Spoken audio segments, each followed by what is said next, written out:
Alright, so figured I'd do an update video of the ramp truck.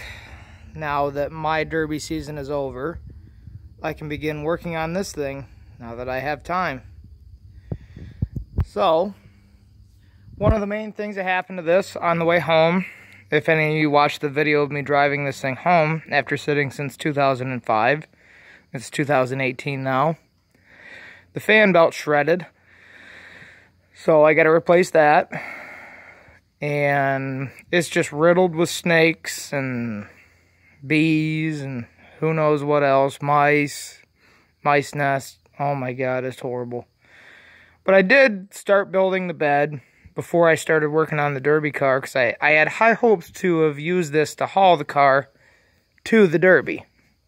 But funds weren't right and didn't have enough time to do it, so I ended up borrowing a trailer. No big deal.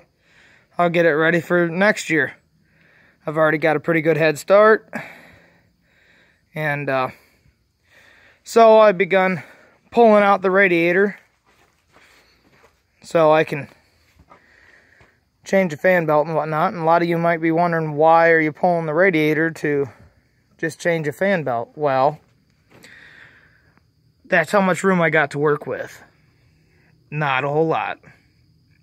And one of the mounts on the alternator is busted, so gotta fix that. And it's the one that adjusts the tension on the fan belt. So I want this thing to be reliable. It's allowed to be a piece of shit, but it's got to be reliable, you know. So, and the snakes are just wildly disturbing. I mean, that's the outline of one of them snakes' heads. Yeah, they've been shedding their skin all over the goddamn thing. Even through they popped the wiper arm off. How in the hell did they do that? Because these wipers worked. Snake skin in there. Snake skin on the battery tray. Well, as you might know from the other videos, I had to replace that ignition module to get this thing running.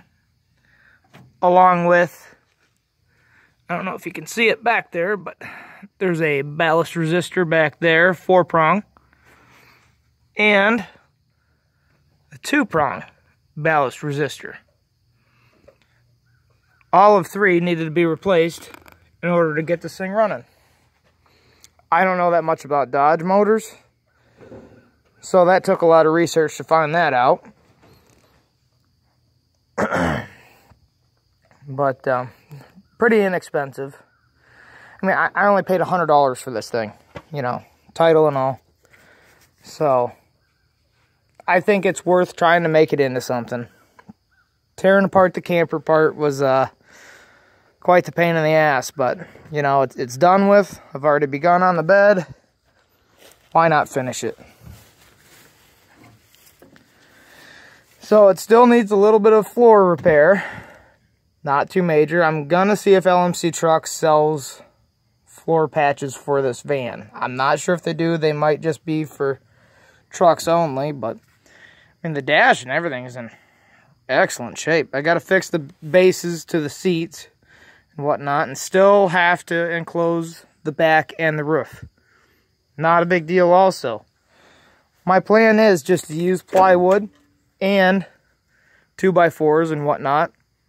I saved a couple of the windows out of the camper, and I'm going to see if I can use one of them as the back window and mount that mirror somewhere. That's a mirror out of like a 68 or 69 Charger.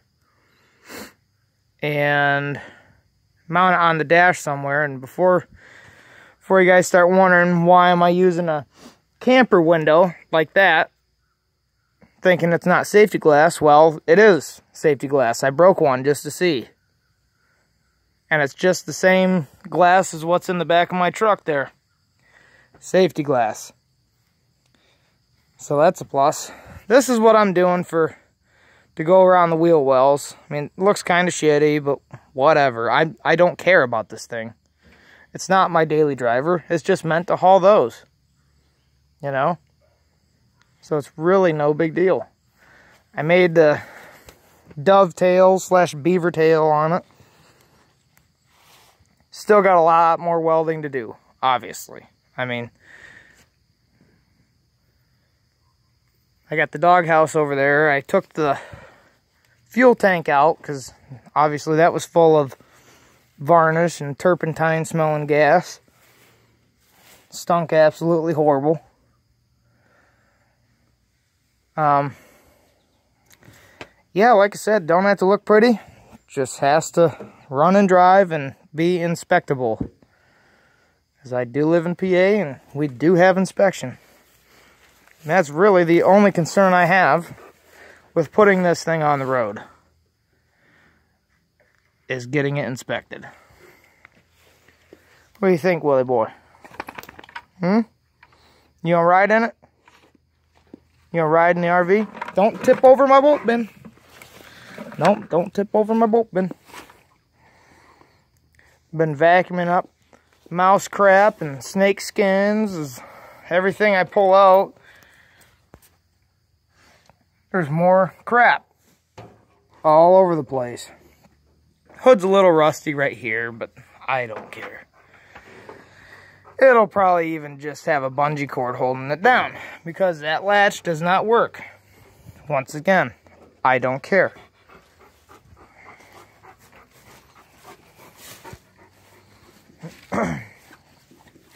Got the propane tank out of it. If anybody wants that, you can have it. If not, I have somebody shoot a hole in it and junk it. So, alright, well, I'm going to get back to work. And I will keep you updated on this thing. Bye.